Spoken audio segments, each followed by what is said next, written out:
జై శ్రీరామ్, అందరికీ నమస్కారం. వెల్కమ్ టు న్యూస్ అఖండ. నేను మీ కస్తూరి శ్రీధర్. మిత్రులారా, మన భారతదేశం చైనా నుంచి దిగుమతులను తగ్గించడానికి ఒక అదిరిపోయే నిర్ణయం తీసుకునింది. ఆ నిర్ణయం ఏందనేది ఈ న్యూస్ ద్వారా మీకు చెప్పే ప్రయత్నం చేస్తా. ఓకేనా? న్యూస్ మాత్రం చాలా అంటే చాలా బాగుంటుంది. ఓకే, మనం కొన్ని నిజాలను అయితే ఖచ్చితంగా ఒప్పుకోక తప్పదు. అవి ఏంటి అంటే, మన దేశం ఇప్పటికీ పూర్తి స్థాయిలో పారిశ్రామికంగా అభివృద్ధి చెందాల. ఎందుకంటే మొన్నటి వరకు మన దేశాన్ని పరిపాలించినటువంటి కాంగ్రెస్ పార్టీ చివరికి నట్లు బోల్ట్లు కూడా విదేశాల నుంచి దిగుమతి చేసుకునే దౌర్భాగ్యానికి అయితే మన దేశాన్ని దిగజార్చింది. అసలు మన దేశంలో పారిశ్రామికవేత్తలు అభివృద్ధి చెందేలా లేదా కొత్త పారిశ్రామికవేత్తలు పుట్టుకు వచ్చేలా ఎటువంటి కార్యక్రమాన్ని కూడా కాంగ్రెస్ అయితే చేపట్ల. ఎంతసేపు కూడా రాజకీయాలు, అధికారం, vote bank politics, caste politics మీదనే ఈ కాంగ్రెస్ పార్టీ అంతా కూడా దృష్టి పెట్టింది. అందుకే మోడీ ప్రభుత్వం వచ్చిన దగ్గర నుంచి పారిశ్రామికవేత్తలను ప్రోత్సహించడం ప్రారంభించారు. అదేవిధంగా మేక్ ఇన్ ఇండియా, ఆత్మ నిర్భర్ భారత్ వంటి విధానాలను తీసుకొచ్చినారు. అలాగే కీలకమైనటువంటి పారిశ్రామిక ఉత్పత్తుల తయారీని కూడా ప్రోత్సహించడానికి పిఎల్ఐ స్కీమ్ ను కూడా తీసుకొచ్చారు. ఇకపోతే పారిశ్రామిక రంగానికి పెద్ద ఎత్తున ఈ ప్రోత్సాహకాలు అందించడం, రాయితీలను అందించడం చేశారనమాట.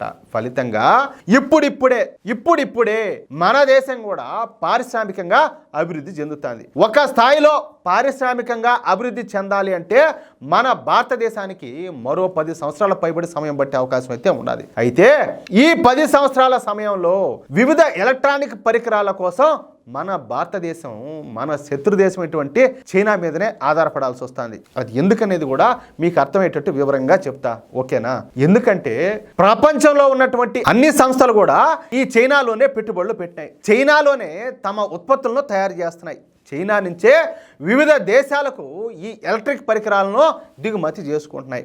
అమెరికా, బ్రిటను, ఫ్రాన్సు, జర్మనీ వంటి అగ్ర దేశాలతో సహా ప్రపంచ దేశాలన్నీ కూడా ఈ ఎలక్ట్రిక్ పరికరాల కోసం చైనా మీదనే ఆధారపడాల్సి వస్తుంది. చూడండి, అంటే నేను మీకు అర్థమయ్యేటట్టు చెప్తా. ఇప్పుడు మన దేశంలో కూడా వివిధ దేశాలకు చెందినటువంటి ఈ ప్రాజెక్టులు, కంపెనీలు అన్నీ కూడా ఉన్నాయి కదా. అదే మాదిరిగానే ఈ ఎలక్ట్రిక్ పరికరాలకు సంబంధించి ఈ పెట్టుబడులన్నీ కూడా ఈ చైనాలోనే పెట్టారు. సరే, ఇది మోడీ ప్రభుత్వానికి కొంత ఇబ్బందిగా ఉండాలి. ఎందుకంటే గత 2024 సంవత్సరంలో చైనా నుంచి మనము $101.75 బిలియన్ చైనీస్ ఉత్పత్తులను దిగుమతి చేసుకున్నాం. చూడండి, అంటే మన దేశ కరెన్సీలో 8.85 లక్షల కోట్లు అన్నమాట.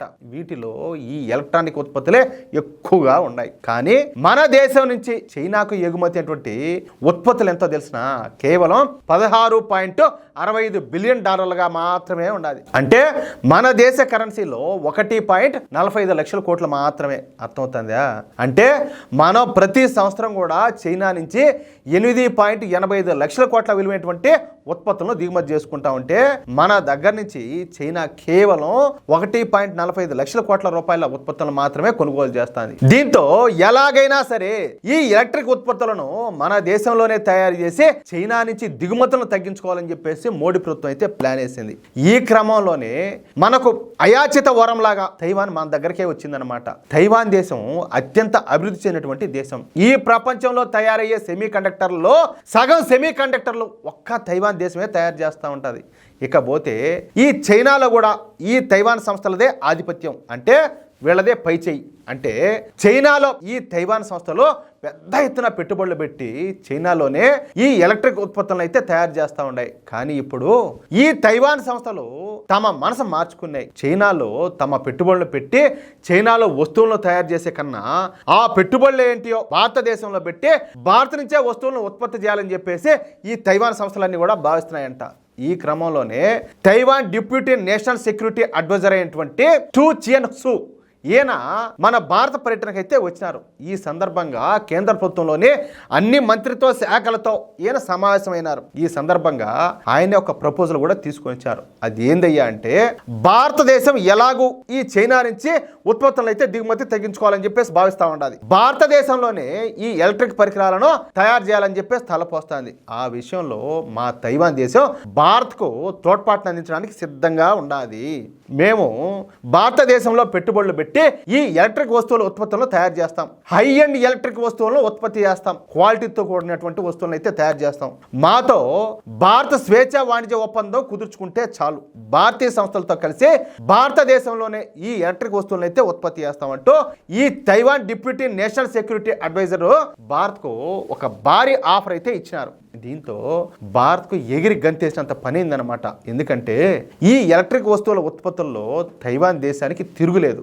జపాన్, దక్షిణ కొరియా దేశాల కన్నా ఈ తైవాన్ దేశమే ముందు వరుసలో ఉంటుంది. దీంతో తైవాన్ ఆఫర్కు భారతదేశం అయితే సూత్రప్రాయంగా అంగీకరించినట్టు తెలుస్తుంది. ఈ సంవత్సరం ఆఖరిలోనే భారత్, తైవాన్ దేశాల మధ్య ఈ స్వేచ్ఛా వాణిజ్య ఒప్పందం అయితే జరగనున్నదన్నమాట. దీని ద్వారా మనకు టెక్నాలజీ లభించడమే కాకుండా మనకు చైనా నుంచి వస్తువులను దిగుమతి చేసుకునే కర్మ కూడా తప్పుతుంది. అలాగే మన దేశ పౌరులకు పెద్ద సంఖ్యలో ఉద్యోగ ఉపాధి అవకాశాలు కూడా దొరుకుతాయి అన్నమాట. అది విషయం. అంటే మన శత్రు దేశమైనటువంటి ఈ చైనాకు ఈ లక్షల కోట్లు దొబ్బబెట్టే కర్మ అయితే ఇంక తప్పుతుంది. అదైతే పక్కా. ఏమంటారా మిత్రులారా? ఎంత అద్భుతమైన న్యూస్ చూడండి ఒకసారి. అంటే చైనాకు మన తర్వాతనే స్వాతంత్రం వచ్చింది. అయినప్పటికీ మనం పోయి చైనా మీద ఆధారపడాల్సిన గత్యంతరం ఏర్పడిందంటే ఈ కాంగ్రెస్ పార్టీ ఈ దేశాన్ని ఏ స్థాయిలో అభివృద్ధి చేసిందో దీన్ని బట్టి మీరు అర్థం చేసుకోవచ్చు. ఇంతకంటే మరొక ఉదాహరణ అయితే లేదు. అర్థమవుతుందా? ఈ న్యూస్ కనుక మీకు నచ్చినట్లయితే ఈ న్యూస్ను ప్రతి ఒక్కరికి చేరేలా ఖచ్చితంగా షేర్ చేయండి. అదేవిధంగా మీ యొక్క అమూల్యమైన అభిప్రాయాలను ఖచ్చితంగా కామెంట్ రూపంలో తెలియజేయండి. ఇంకొక విషయం ఏంటంటే ఇంతవరకు మీరు కనుక మన న్యూస్ అఖండ ఛానల్ను సబ్స్క్రైబ్ చేసుకున్నట్లయితే ప్రతి ఒక్కరూ మన న్యూస్ అఖండ ఛానల్ను సబ్స్క్రైబ్ చేసుకోండి, సపోర్ట్ చేయండి ప్లీజ్. జై శ్రీరామ్.